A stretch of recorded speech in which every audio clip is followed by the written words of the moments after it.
Well, this afternoon the Prime Minister chaired a cobra meeting where we assessed the situation on the ground. We reaffirmed our support to Israel in its self-defense against this terrorist attack perpetrated by Hamas against unarmed civilians in many instances.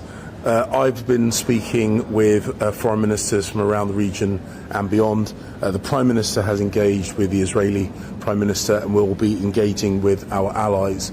This is an ongoing situation, and of course we will be reviewing our support to Israel and of course British nationals in Israel as the situation progresses.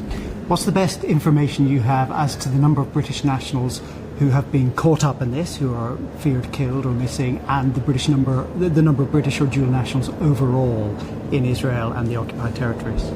Well, because of Israel's, I think, unique status, there are a large number of British-Israeli dual nationals.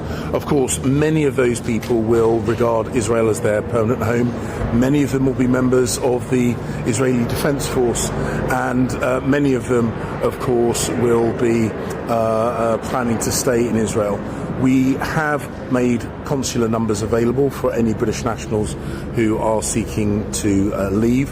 Flights are still available, so there are opportunities to leave Israel if people want to do that. And of course, as the situation develops, we will remain in very, very close contact with the Israeli government to make sure that we're providing the support that they need to defend themselves against this terrorist attack. Can you tell us anything about those who've been caught up in this? Well, this is a fast-moving situation, and therefore I'm uncomfortable speculating about the nature or the numbers of people involved. But this is unprecedented. We recognise this is an incredibly difficult time for the people of Israel. Our thoughts are with them, and we will continue to work with the government of Israel to bring about peace and security to that country and the people there. People can still get out of Israel, but what are those people like, for example, the family of the First Minister of Scotland who are stuck in Gaza? Is there anything you can do for those people? Well, I have spoken with the Egyptian Foreign Minister, and of course there is a land border with Egypt and a crossing point into Egypt, the management of which of course is the responsibility of the Egyptian government, but we remain in close contact with them. Of course, we speak to the governments of all the countries in the region to try and ensure that we bring peace to the people of Israel and to the state of Israel as quickly as possible. In terms of the Israeli response, do you think it is proportionate for Israel to cut off water, electricity, food, fuel, all of those things to the people of Gaza? Israel has a right to defend itself against attack. The UK completely supports Israel's right to defend itself proportionately.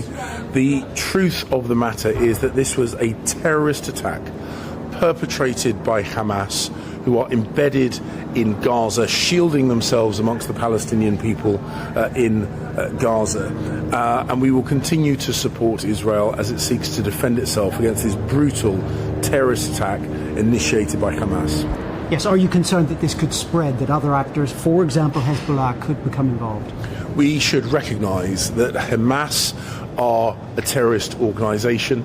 They are not acting on behalf of the entirety of the Palestinian people or indeed the other countries in the region.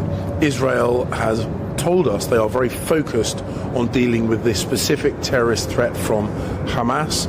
I have spoken with representatives of governments around the region, and we are all agreed that nobody wants this to spill out into other parts of the region.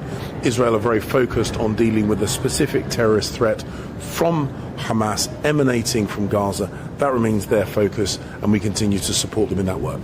Thank you.